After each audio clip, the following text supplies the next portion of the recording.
Welcome. Today we explore one of the most beautiful ideas in all of mathematics, calculus.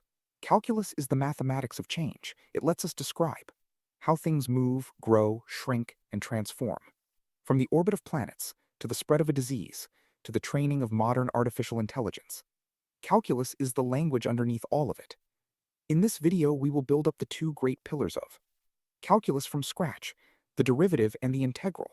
By the end, you will not only understand what they mean, you will see why they are two sides of the same coin. Before we can talk about derivatives, we need to understand limits. A limit asks a simple question. What value does a function approach as the input gets closer and closer to some number? Take the function f of x equals x squared. As x approaches 2, let us plug in values like 1.9, then 1.99, then 1.999. The output gets closer and closer to 4. We say the limit of x squared, as x approaches 2, equals 4. Here is the subtle point. We are not asking what happens. Atx equals 2. We are asking what value the function is, heading toward as we approach it.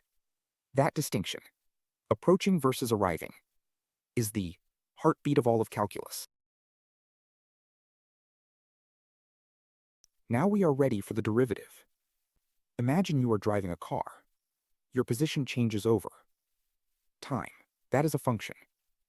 The derivative of that function is your instantaneous speed at any given moment. But how do we calculate instantaneous speed? Speed is distance divided by time. But over an instant, both the distance and the time are 0. 0 divided by 0. That is undefined. This is exactly the problem that Isaac Newton and Gottfried Leibniz independently solved in the 1600s. Their insight was brilliant in its simplicity.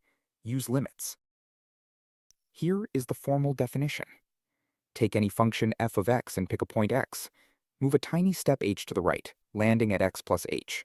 The slope of the line between these 2 points is f of x plus h minus f of x, all divided by h.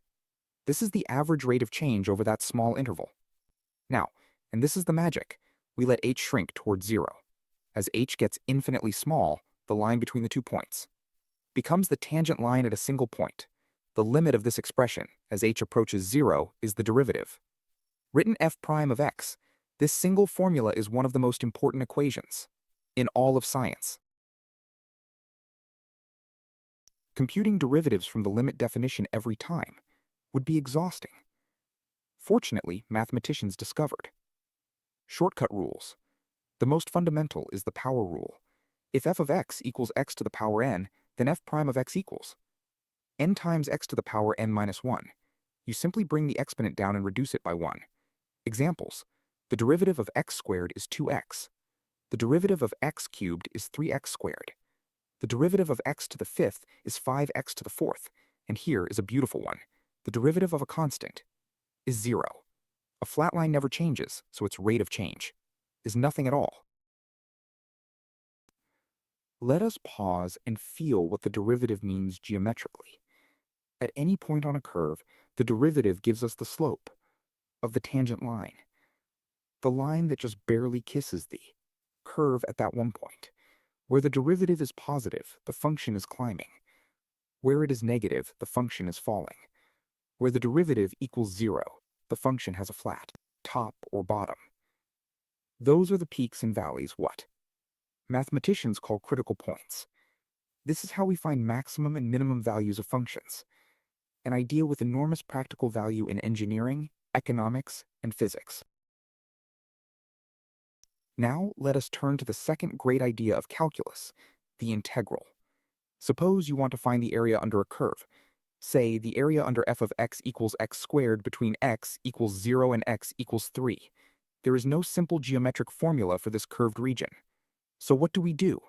The answer is beautiful in its simplicity. We approximate.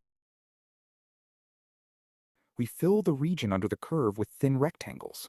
Each rectangle has a width, delta x, and a height equal to the function value at that x. The area of each rectangle is f of x times delta x. We add them all up. This sum is called a Riemann sum, named after the 19th century mathematician Bernhard Riemann. Now here is the key move. What if we made the rectangles thinner and thinner? As delta x approaches 0 and the number of rectangles approaches infinity, the approximation becomes exact. This limiting process is the definite integral, written with that elegant elongated S symbol, which stands for sum.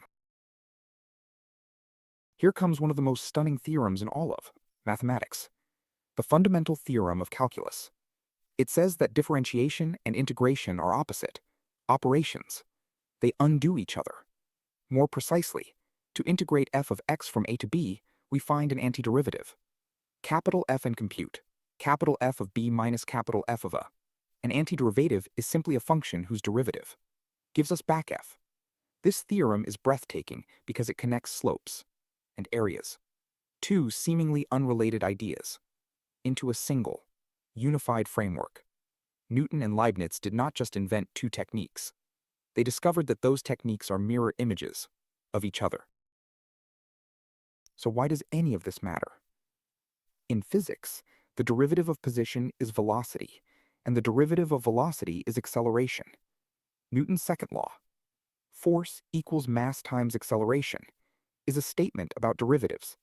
In biology, calculus models how populations grow and how diseases spread.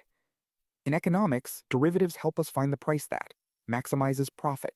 In machine learning, the technology behind modern artificial intelligence, a technique called gradient descent uses derivatives to train neural networks, adjusting millions of parameters to minimize error.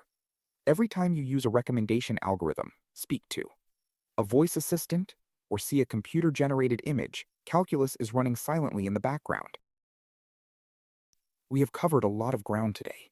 We started with limits, the foundation of everything. We built the derivative from scratch, learned the power rule, and saw how derivatives reveal the shape of functions. Then we discovered the integral as the limit of Riemann sums and watched as the fundamental theorem of calculus tied it all together. Calculus is not just a set of techniques. It is a way of seeing, a lens through which the changing, flowing, dynamic world becomes precise and mathematical. Thanks for watching. If you